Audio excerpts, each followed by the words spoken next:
Bien, hermanos, buenas noches, bienvenidos a esta nueva cápsula de fe del día de hoy, 9 de septiembre del año 2024, donde el tema de hoy es de la división de liturgia y va a tratar de lugares de celebración y el altar. ¿Sí? Va a ser impartido por nuestra querida hermana Maite Lozano, que es la responsable del equipo de liturgia de la Parroquia de la Ascensión del Señor. Bueno, pues buenas noches, Maite, bienvenida y Bueno, gracias por tu colaboración. gracias a todos los presentes. Pues si quieres, Luismi, ponemos la presentación, Ok, que espero la compartan con todos ustedes con muchísimo gusto. Algo que he preparado, pues para poder hacer más fácil esta presentación, ¿no? ya está. ¿Sí se ve la presentación? Sí, la basílica, ¿no? Sí, sí es Sí, la... Ujú. Sí. Pues adelante. correcto. Bueno, pues buenas noches. He querido poner la Basílica de Nuestra Señora de Guadalupe aquí en el Tepeyac como la página principal de la presentación de hoy, lugares de celebración y el altar. Pues nosotros los mexicanos pues amamos a Nuestra Señora de Guadalupe, ella nos lleva a Cristo Jesús y bueno, pues esta es la nueva basílica, como todo mundo ya sabemos, y pues está construida de manera muy peculiar, es muy moderna, es la era moderna, tiene un altar principal, tiene un presbiterio precioso, ahorita veremos todos esos nombres curiosos que nos llaman mucho la atención, y también curiosamente pues no tiene el sagrario está en la parte de atrás del presbiterio, ¿no? Del altar principal y es hermosísimo. Si tienen si ya lo conocen, pues los que lo conocen saben que pues, es precioso y de ahí se suben toda la Eucaristía a la hora de celebrar. Pero bueno, pues vamos a comenzar, sobre todo encomendándonos al Espíritu Santo, en el nombre del Padre, del Hijo y del Espíritu Santo. Amén. Oh Espíritu Santo, amor del Padre y del Hijo, inspírame siempre lo que debo pensar, lo que debo decir, cómo debo decirlo, lo que debo callar, cómo debo actuar, lo que debo hacer para gloria de Dios, bien de las almas y mi propia santificación. Espíritu Santo, dame agudeza para entender, capacidad para retener, método y facultad para aprender, sutileza para interpretar, gracia y eficacia para hablar. Dame acierto al empezar, dirección al progresar y perfección al acabar. Amén. Amén. Espíritu Santo, ven a mí. Espíritu Santo, ven a mí. Espíritu Santo, ven a mí. Siguiente. La disposición y ornato de las iglesias para la celebración de la Eucaristía. En esta imagen, voy a describir un poquito la imagen. También es un poco como de, para que podamos apreciar. Aquí se habla de la disposición y ornato. Ornato quiere decir todo lo que va a adornar a las parroquias, a las iglesias, a las basílicas, para la celebración de la Eucaristía. Ahora, siguiente. He querido poner esta introducción, el Salmo 83, en algunos versículos, que dice, anhelando los atrios del Señor se consume mi alma, todo mi ser de gozo se estremece y el Dios vivo es la causa. Hasta el gorrión encuentra casa y la golondrina un lugar para su nido. Cerca de tus altares, Señor de los ejércitos, Dios mío. Dichosos los que viven en tu casa, te alabarán para siempre. Dichosos los que encuentran en ti su fuerza, pues caminarán cada vez con más vigor. Pues un día en tus atrios vale más que mil fuera de ellos. Yo prefiero el umbral de la casa de mi Dios al lujoso palacio del perverso. A modo de reflexión, y ahora en principios generales, ¿no? Para celebrar la Eucaristía, el pueblo de Dios se congrega generalmente en la iglesia, o cuando no la hay o es muy pequeña en otro lugar apropiado que, de todas maneras, sea digno de tan gran misterio. Las iglesias, por consiguiente, y los demás lugares sean aptos para la realización de la acción sagrada y para que se obtenga una participación activa de los fieles. Los mismos edificios sagrados y los objetos destinados al culto divino sean en verdad dignos, bellos, signos y símbolos de las realidades celestiales. Aquí pongo una imagen, he encontrado esta imagen, es una iglesia pues preciosísima, pero como sabemos hay miles de iglesias, parroquias, capillas, basílicas, etcétera, donde podemos apreciar. Aquí lo que nos pide la instrucción del misal romano siempre es que la iglesia sea digna, sea bella, que nos lleve a poder apreciar las realidades celestiales. De alguna manera, pues aquí podemos mirar a Cristo resucitado, ¿no? Y todo eso nos ayuda en el tema para evangelización de los fieles, ¿no? Siguiente, lámina, por favor.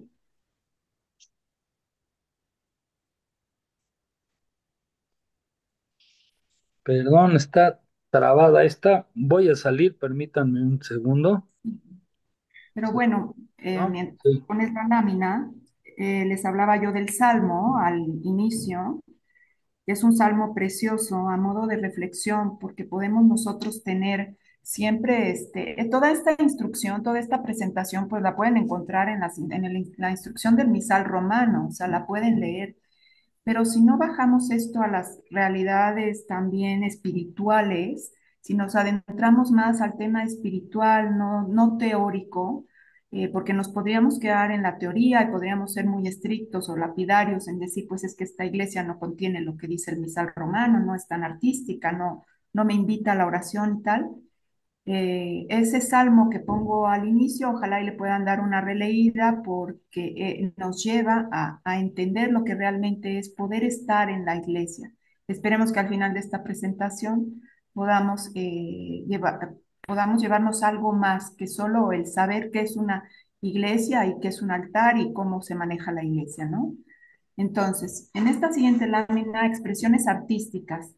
Dice, al escoger e instruir a los artistas, también al elegir las obras destinadas a las iglesias, búsquese un preeminente valor artístico que alimente la fe y la piedad, lo que decíamos hace rato, y que responda de manera auténtica al sentido y al fin para el cual se destinan. Muchas iglesias ahora son tan modernas que pues habrá gente que entra y sale y medio entendió, ¿no? Y si no hubo una disposición interior o no tiene la espiritualidad que se necesita para poder estar dentro de las plegarias eucarísticas, etcétera, la humilía, por supuesto, si no fue buena, pues no se lleva nada, ¿no? Entonces, siempre las expresiones artísticas en las iglesias ayudan mucho para poder comprender o querer llegar a las realidades celestiales. Siguiente. Todas las iglesias serán dedicadas o por lo menos bendecidas. Sin embargo, las catedrales y las iglesias parroquiales serán dedicadas con rito solemne. Para la recta construcción, restauración y adaptación de los edificios sagrados, todos los interesados deben consultar a la Comisión Diocesana de Sagrada Liturgia y de Arte Sagrado, y el obispo diocesano usará el consejo y la ayuda de dicha comisión. Los sacerdotes encargados de las parroquias, basílicas, etcétera, antes de hacer una remodelación de sus parroquias, etcétera, como lo dice aquí, tienen que consultar al obispo, se somete a un consejo. Además, hay toda una estructura jerárquica atrás del arte sagrado desde el Vaticano, viene desde ahí, para poder poner a disposición tanto del ambón, del presbiterio, etcétera, ¿no? El atril, el sagrario, todos estos nombres que nos son familiares algunos, y si no lo son para otros, ahorita los vamos a ver, tienen un porqué y un lugar donde deben de estar. No es nada más al azar. Cuando llegamos a una capilla, por muy humilde que sea, por muy pobrecita que sea, vamos siempre a encontrar en disposición todos los elementos que necesita una iglesia, basílica, etc. El ornato de una iglesia contribuye a su nobleza y simplicidad, más que a la suntuosidad. Procúrese la autenticidad y que sirvan para instruir a los fieles y para dar dignidad a todo el lugar sagrado. Volvemos a lo mismo, instrucción y dignidad a todo el lugar sagrado. Aunque aquí habla de la nobleza y simplicidad, no siempre tiene que ser un barroco, un churrigueresco, un tal, aunque invita muchísimo a la piedad, o a veces también distrae muchísimo, ¿no? Todo depende de con qué ojos se vea, ¿no? La adecuada disposición de la iglesia y de sus complementos, que deben responder de forma apropiada a las necesidades de nuestro tiempo, requiere que no solo se tenga cuidado de aquellas cosas que pertenecen más directamente a la celebración de las acciones sagradas, sino que también se prevé aquello que busca que los fieles tengan la conveniente comodidad que suelen preverse en los lugares donde el pueblo se congrega habitualmente. Aquí, bueno, todos tendremos diferentes puntos de vista. Quiero pensar, ¿no? Que habrá personas que definitivamente sean más eucarísticos o no rectos, sino vayan paso por paso como tenga que ser la Eucaristía, la iglesia, etcétera. Aquí también se habla de la comodidad de los fieles. Me llamó la atención que dice los fieles tengan la conveniente comodidad. Y es muy cierto porque, claro, al estar los fieles cómodos, pues se puede prestar mejor atención, se puede mirar mejor, se puede escuchar mejor, etcétera, ¿no? Ahora lo podremos ir viendo adelante. Esta imagen que tenemos aquí es una imagen de la Capilla Sixtina en el Vaticano y ellos también tienen, pues desde ahí vienen todas estas disposiciones pues como vemos esta imagen, pues es una imagen bastante complicada y con bastante información. Y bueno, pues para que veamos cómo puede ser la simplicidad de la que se habla para la liturgia y el arte sagrado, ¿no? Siguiente. El pueblo de Dios que se congrega para la misa posee una coherente y jerárquica ordenación que se expresa por los diversos ministerios y por la diferente acción para cada una de las partes de la celebración. Los ministerios en la iglesia sabemos que están los ministros ordenados, están los ministros que ayudan en las lecturas, los que son de hospitalidad, etcétera.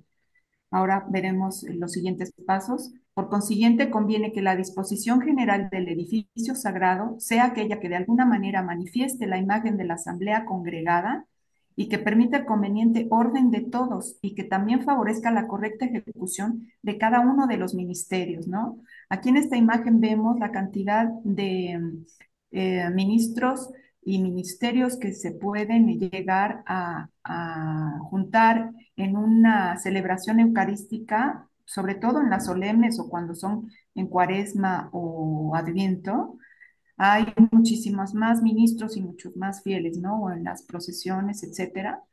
Pero siempre todo tiene un orden, y esto es de lo que nos quiere hablar aquí. Los fieles y los cantores ocuparán el espacio que más les facilite su activa participación. Ahora, los cantores solían establecerse en el coro de las iglesias. De hecho, la Catedral de la Ciudad de México tiene un coro precioso. Hay algunas iglesias que también tienen un coro pues muy amplio, pero aquí ya nos habla todo esto, esta instrucción ya viene siendo después del Concilio Vaticano II, ¿no? Que entra la modernidad y habla de que los fieles y los cantores ocuparán el espacio que más les facilite su activa participación. Se vuelve una iglesia más participativa. Es lo que se busca, ¿no? Que los fieles estemos congregados, que estemos a gusto y que estemos más participativos para poder entender y llegar al misterio de nuestro Señor, ¿no?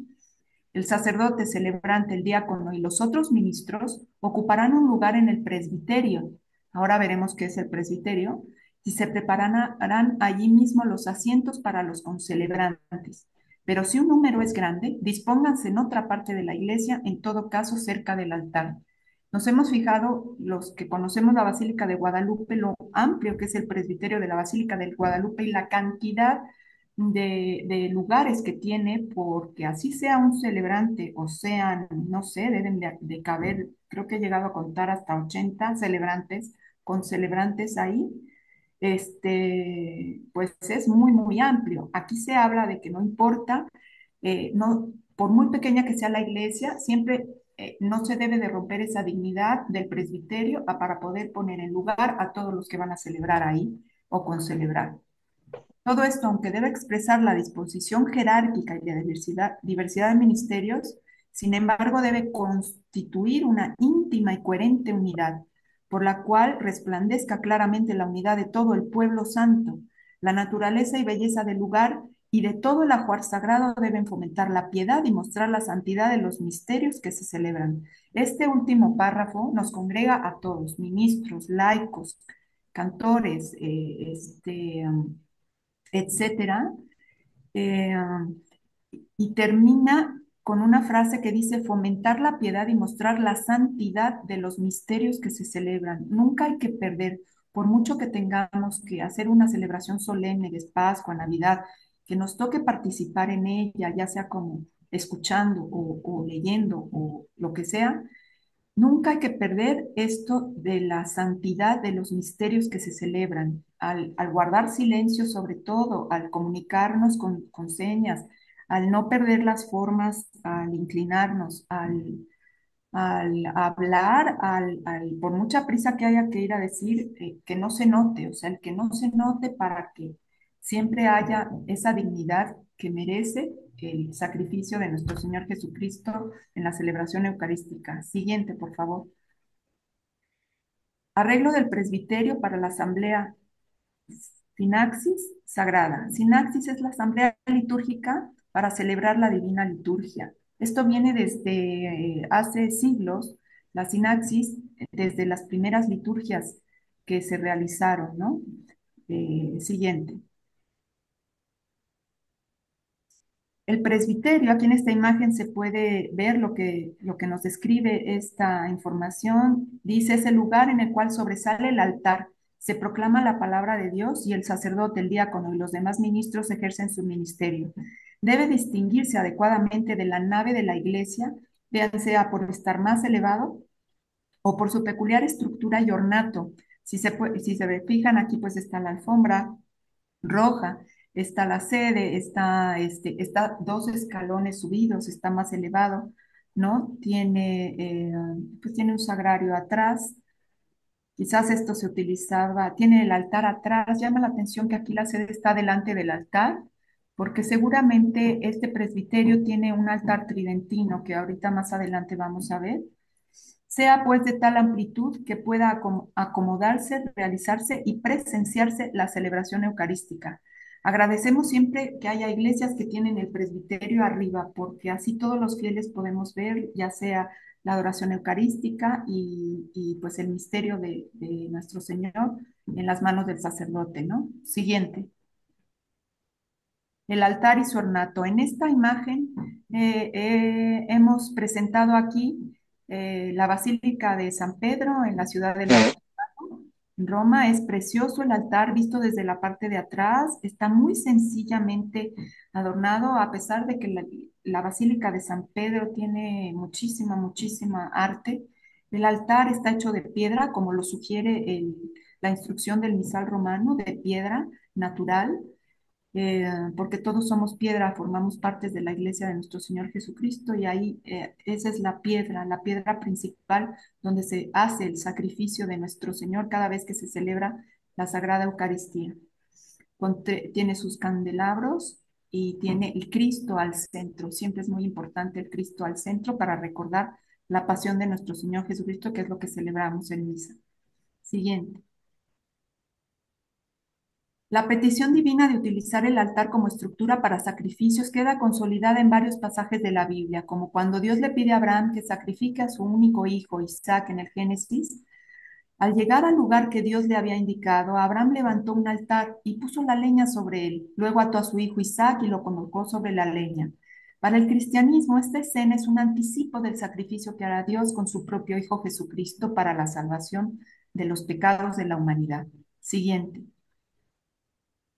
O en el pasaje en que Dios conmina a Moisés a ofrendarle en el Éxodo, hazme un altar de tierra para ofrecer sobre él tus holocaustos y tus sacrificios de comunión, tus ovejas y tus bueyes. En todo lugar donde haga yo memorable mi nombre, vendré a ti y te bendeciré.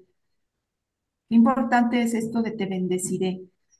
Jesús lo menciona mucho a algunos santos, algunas visiones particulares, privadas, lo de la bendición. Siguiente.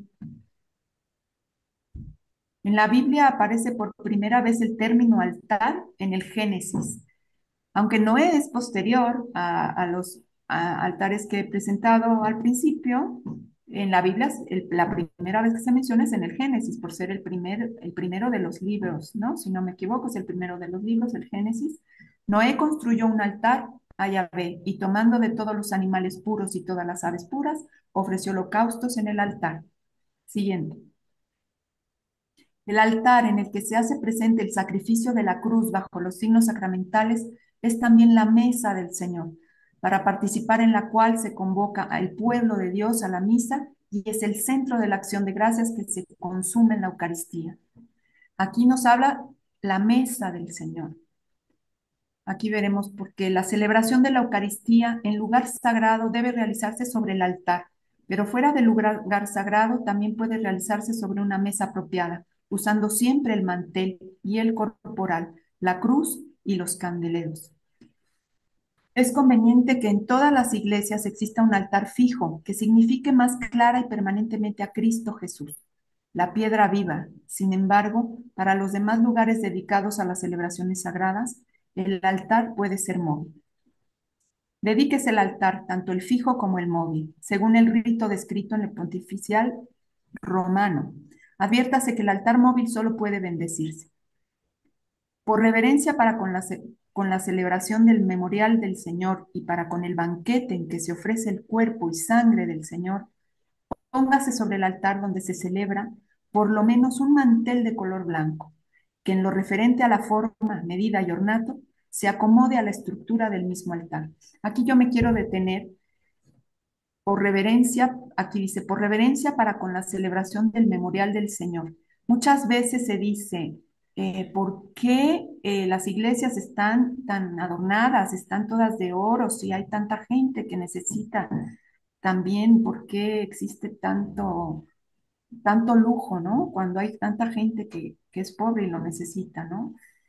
Bueno, pues aquí en las iglesias no se debe de escatimar nada, nada se debe de escatimar. ¿Por qué? Porque si nos ponemos a pensar que nuestro Señor no escatimó nada a la hora de nuestra salvación, cuando Él se entregó a Dios Padre por nosotros, no escatimó nada. Si nos ponemos a ver en su pasión, su muerte y su resurrección, la cantidad de azotes que tuvo, la cantidad de flagelos que tuvo, la cantidad de escupitajos que tuvo, los golpes, la oración dice, se podían contar sus huesos, y todas las visiones privadas nos han dicho que así fue. El mismo Jesús dijo, podíamos contar mis huesos, mi carne estaba, ya no tenía yo carne, era yo un esqueleto andante cuando lo entregan a Pilato y dice Pilato, ese homo, aquí está el hombre, queriendo decir, pues yo no lo voy a sacrificar.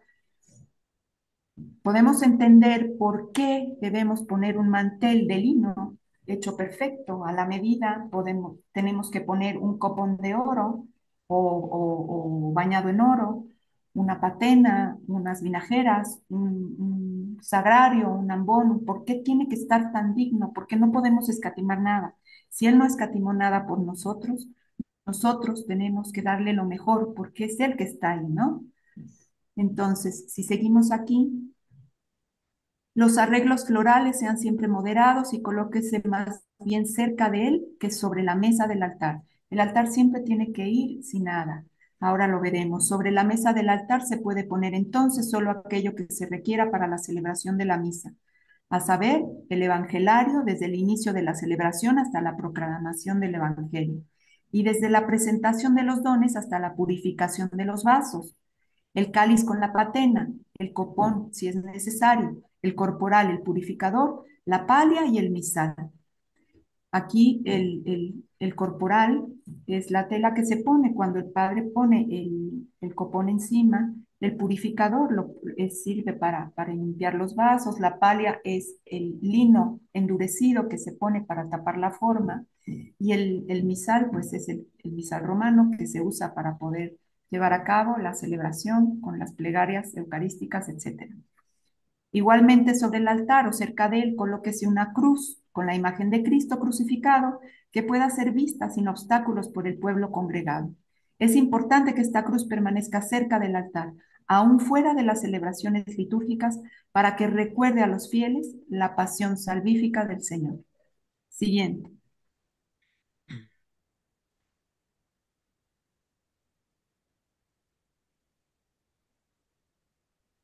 Perdón, se traba esta presentación. Voy a salir y voy a volver a entrar.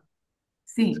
por En esa favor. imagen que estábamos viendo, el altar estaba muy sobrio, pero tenía un mantel de lino, era de piedra, tenía un sagrario atrás, el sagrario justo estaba en el centro, en la parte de atrás. Después del Concilio Vaticano II,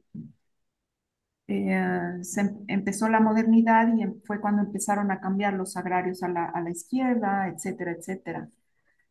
Ahora seguiremos con el ambón. En esta imagen se puede apreciar un ambón precioso, tiene a los cuatro evangelistas, Mateo, Marco, Lucas y Juan. Está hecho de madera, revestido de dorado, dándole la dignidad de la que hemos estado hablando. Siguiente. La dignidad de la palabra de Dios, aquí es donde está la clave, ¿no? La dignidad de la palabra de Dios. La palabra de Dios está viva. Como decía en la presentación anterior, si nosotros abriéramos el misal o abrimos el misal y nos ponemos a leer, nos está diciendo algo. Si esos misales pudieran hablar, es que estarían moviéndose. Entonces, la dignidad de la palabra de Dios exige que en la iglesia haya un lugar conveniente desde el que se proclame, ya que durante la liturgia de la palabra se dirige espontáneamente la atención de los fieles. El ambón suele estar siempre arriba, no es como el atril, que cuando hay que dar avisos o hay que hablar en alguna conferencia o decir alguna cosa, siempre va a estar abajo. Conviene que por lo general este sitio sea un ambón estable, no un simple atril portátil. El ambón, según la estructura de la iglesia, debe estar colocado de tal manera que los ministros ordenados y los lectores puedan ser vistos y escuchados convenientemente por los fieles.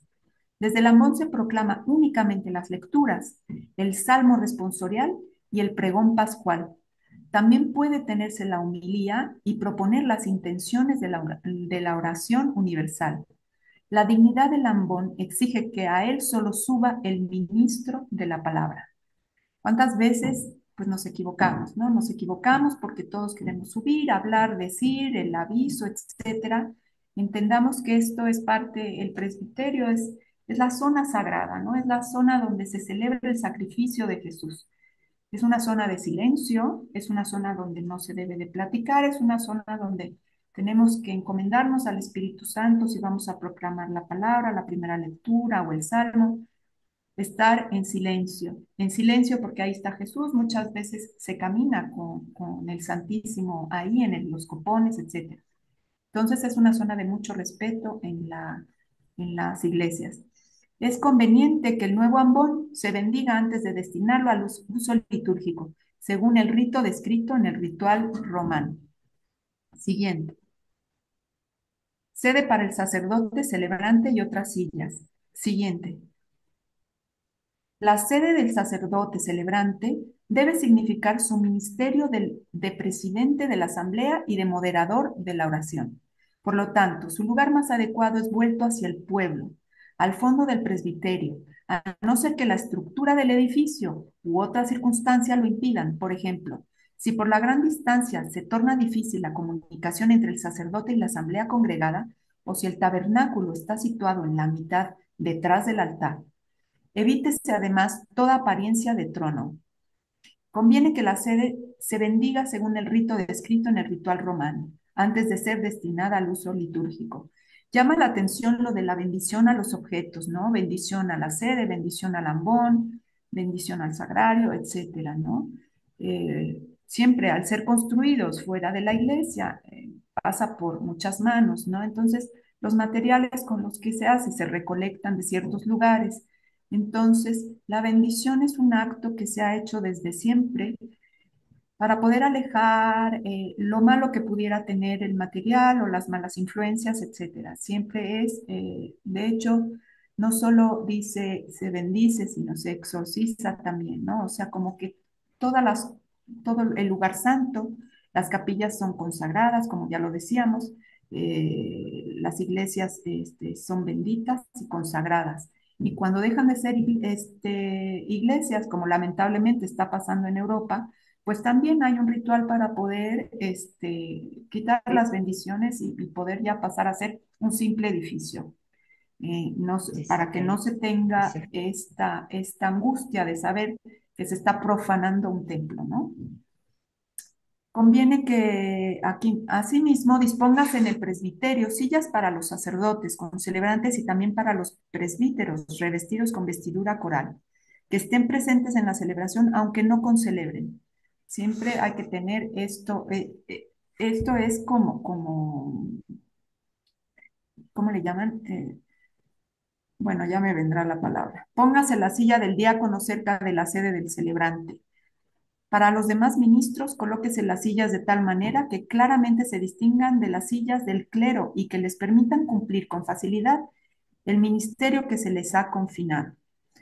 Hay que tener esto de ser un buen anfitrión, por decirlo así, tener un protocolo. Entonces, estos son protocolos que la iglesia también tiene que tener.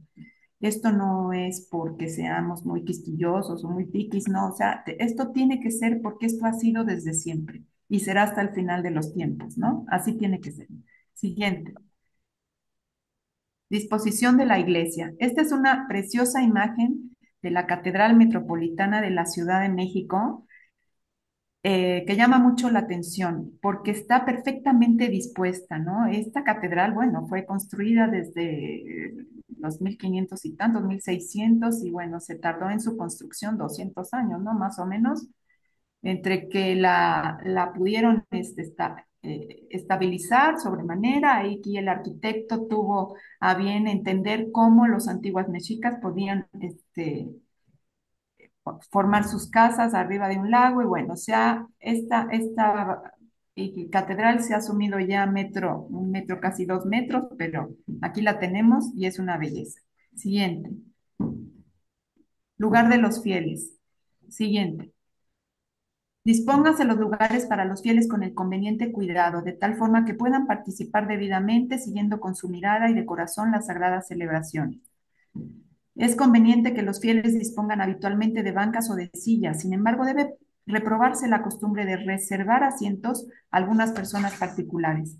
En todo caso, dispónganse de tal manera las bancas o asientos, especialmente en las iglesias recientemente construidas, que los fieles puedan asumir con facilidad las posturas corporales exigidas por las diversas partes de la celebración y puedan acercarse expeditamente a recibir la comunión. Procúrese que los fieles no solo puedan ver al sacerdote, al diácono y a los lectores, sino que también puedan oírlos cómodamente empleando los instrumentos técnicos de hoy. Aquí ya vimos, el micrófono tiene que oírse muy bien, a ver los pasillos convenientes. Muchas veces no se puede arrodillar el fiel porque las bancas no están bien dispuestas o el piso me ha tocado iglesias que están de bajadita, de hecho no tienen ni reclinatorios. Entonces creo que sí es muy importante. Siguiente. Nos quedan 10 minutos. Lugar de los cantores y los instrumentos musicales. Siguiente.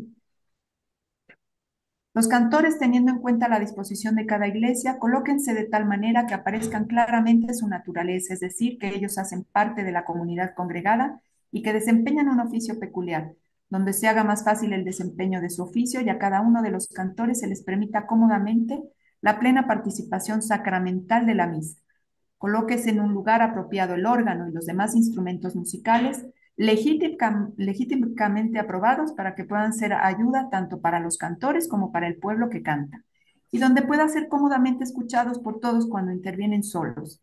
Es conveniente que el órgano se bendiga según el rito descrito en el ritual romano, antes de destinarlo al uso litúrgico.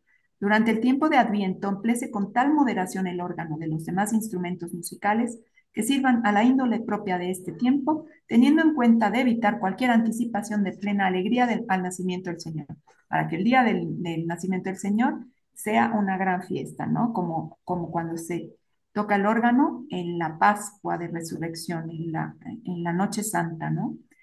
El sonido del órgano y de los demás instrumentos durante el tiempo de Cuaresma se permite solo para sostener el canto y se exceptúa el domingo de Laetare, que es el cuarto de Cuaresma, así como también hay el Gaudate en Adviento, que es el día de la alegría. Es una alegría triste en la Cuaresma y las solemnidades y las fiestas. Siguiente.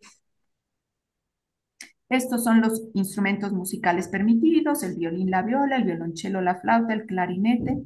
Aquí los podemos ver y seguimos con los no permitidos. Siguiente. La guitarra, los bongos, el palo de lluvia, el bambú, el piano, llama la atención el piano, ¿no? Siendo tan bonito, ¿no? Pero pues el arpa, los timbales, porque aquí de lo que se trata es, mientras la música sea más sacra, e invita muchísimo más a la oración, y no solo es eso, sino que hay una conexión entre el cielo y la tierra, o sea, no se puede hacer de la Eucaristía, de la liturgia, no se puede hacer una fiesta mundana. Sí es una fiesta del cielo, pero va muchísimo más allá que las simples fiestas que conocemos nosotros y más en México, ¿no? Siguiente. Lugar de la reserva de la Santísima Eucaristía. Siguiente. Para cualquier estructura de la iglesia y según las legítimas costumbres de los lugares, consérvese el Santísimo Sacramento en el sagrario, en la parte más noble de la iglesia, insigne, visible, hermosamente adornada y apta para la oración. Como norma general, el tabernáculo debe ser uno solo, inamovible, elaborado de material sólido e inamovible, no transparente y cerrado de tal manera que se evite al máximo el peligro de profanación. Conviene además que se bendiga según el rito descrito en el ritual romano. Por razones del signo, conviene más que en el altar en el que se celebra la misa no haya sagrario en el que se conserva la Santísima Eucaristía. Esto era en la misa tridentina. El sagrario estaba encima del altar cuando se veía, el sacerdote estaba de espaldas. Por esto es preferible que el tabernáculo sea colocado de acuerdo con el parecer del obispo diocesano o en el presbiterio fuera del altar de la celebración, en la forma y en el lugar más conveniente, o también en alguna capilla idónea para la adoración y la oración privada de los fieles, que esté armónicamente unida con la iglesia, como en la Basílica de Nuestra Señora de Guadalupe. Cerca del sagrario, según la costumbre tradicional, alumbre permanentemente una lámpara especial alimentada con aceite o cera para la cual se indique y honre la presencia de nuestro Señor Jesucristo. Cuando esté encendida la vela, es porque está la Eucaristía ahí. Siguiente. Las imágenes sagradas. Esta imagen es una iglesia que está aquí en México, me parece que es en provincia. Llama la atención, hay un púlpito. Antes se daba la homilía en los púlpitos. Lástima que hemos perdido porque en catedral también está el púlpito. Esa tradición que era hermosísima, sentir al sacerdote cerca del pueblo, fuera del presbiterio. Y aquí las imágenes pues son preciosas, son imágenes preciosas que, bueno, nuestros hermanos, tenemos hermanos que no aceptan las imágenes en sus templos, pero bueno, pues aquí como se dice, se bendicen y nos invitan a formarnos, nos invita, es una catequesis con las imágenes. Así fue como se pudo evangelizar en los inicios los franciscanos y los demás órdenes religiosas que vinieron a evangelizar por medio de las imágenes, los cuadros, el arte, etcétera. Siguiente. En la liturgia terrena, la iglesia participa de aquella celestial. Esta primera frase es preciosa. Pregustando lo que se celebra en la santa ciudad de Jerusalén, hacia donde todos tenemos que ir, hacia la cual se dirige, peregrina, donde Cristo está sentada a la diestra de Dios y venerando la memoria de los santos.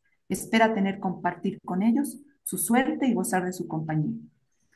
Así pues, según una antiquísima tradición de la Iglesia, expóngase en las iglesias a la veneración de los fieles las imágenes del Señor, de la Santísima Virgen y de los santos. Dispónganse de tal manera que los fieles sean conducidos a los misterios de la fe que en ese lugar se celebran, y por lo tanto evítese que su número o aumente indiscriminadamente. Perdón, evítese que su número aumente indiscriminadamente. De aquí que se haga la disposición de las imágenes con el debido orden, para que la atención de los fieles no se desvíe de la celebración misma. Siempre será más nuestro Señor Jesucristo que el santo que en muchas iglesias lo ponen al centro y no está nuestro Señor Jesucristo. En algunas iglesias está el santo y le hacen una fiesta tremendísima y nuestro Señor no lo encontramos, ¿no? Siempre nuestro Señor al centro. Por lo tanto, de ordinario no hay más de una imagen del mismo santo.